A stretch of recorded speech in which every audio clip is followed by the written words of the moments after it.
妈的哟，他都签了是。嗨，迪尼盖罗阿明老师呢，嘟嘟跟着台湾人这样说，阿班这个顶着比妈妈呢。嗨，阿明老师吧。阿明老师啊，台湾မှာစကားပြောရင်台湾လူမျိုးတွေကဘယ်လောက်ထိအတူချုံပြီးပြောကြတယ်ဆိုတာသိထားလားတိတာတော့တိထားတယ်ဒါပေမဲ့ပုံမှန်အားဖြင့်သုံးနေကြအသုံးများတဲ့စလုံးတွေတော့ဆိုရင်တော့တမ်းပြီးတိတာပေါ့ဒါပေမဲ့တိတ်ပြီးတော့သုံးနေသုံးထားမရှိတဲ့စလုံးလေးတွေကိုအတူချုံပြီးပြောနိုင်ရင်တော့တစ်ခါကြီးကြရင်လည်းကိုကဘာလို့ဆိုလို့ရှင်းတာလဲဆိုပြီးတော့ပြန်ပြီးရတဲ့အချိန်မျိုးတော့ရှိတတ်တာပေါ့ဒါဆိုရင်အမင်老师ဘယ်လောက်ထိသိထားမလဲဆိုတာစမ်းကြည့်လိုက်မယ်လေဟုတ်ပြီဒီ challenge ကိုလည်းစိတ်ဝင်စားတဲ့ကြောင်စမ်းကြည့်စီမယ်ဘယ်လောက်မှတ်မိတယ်ဆိုတာဘယ်လောက်ကြားဖို့လဲဆိုတာဟုတ်ပေါ့ဒါဆိုရင်ပထမစကားလုံးလေးကတော့ဒါတော့လူတိုင်းသိမယ်ထင်တယ်နော်ပိတ်ချရပါဘူးပြောချင်တာဒါကတော့အရန်လွယ်တယ်ဘာဖြစ်လို့လဲဆိုတော့ထိုင်ဝမ်မှာနေနေတဲ့လူဆိုကြားဖို့ကြားမှာပါထိုင်ဝမ်လူမျိုးတွေကဒီထိုင်းပိတ်ချချလို့မပြောဘဲနဲ့သူတို့ကအလွယ်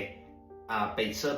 ဒီလိုပဲသူတို့ပြောတတ်တာဆိုတော့ဒါကကျတော့လွယ်တယ်ဒါကကျတော့ထိုင်းပိတ်ချကြောင့်ပြောတာဖြစ်ပါလေဒါဆိုရင်ဒုတိယစကားလုံးလေးကကိုကွာဒါလည်းကြားလေးကြားထားတော့မရှိဘူးဒါပေမဲ့ဒီဥစ္စာတွေခံမှန်းရလို့တော့လွယ်ပါတယ်ကိုဖူကြီးမြင့်ကိုအောင်ပြောတာဖြစ်ပါလိမ့်မယ်ဒါဆိုရင်ထောက်ကြီးကကြတော့ဒါလွယ်ပါတယ်ဘာလို့ဆိုတော့ပုံမှန်အဖြစ်အကဲဒါထိုင်ဝမ်မှာအထူးသဖြင့်ပေါ့နော်ထိုင်ဝမ်ကိုလာဖို့တဲ့လူဆိုသိကြမှာပါအကဲထိုင်ဝမ်ရဲ့လေဆိပ်ကိုထောက်ရင်ကြီးချောင်လို့ခေါ်ပါတယ်အဲ့ဒါအတူချုံပြီးတော့ထောက်ကြီးလို့ပဲပြောကြပါတယ်စုံကြီးကတော့ဒါလည်းလွယ်ပါတယ်လေဆိပ်နဲ့ပဲပတ်သက်တာဆိုတော့ထိုင်ဝမ်ရဲ့မြောက်ပိုင်းမှာလေဆိပ်ကြီးနှစ်ခုရှိပါတယ်တစ်ခုကကျတော့ထောက်ကြီးနောက်တစ်ခုကကျတော့အခုမေးလိုက်တဲ့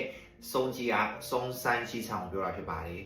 ဒါဆိုနောက်ဆုံးတစ်ခုကတော့ကြီးကျယ်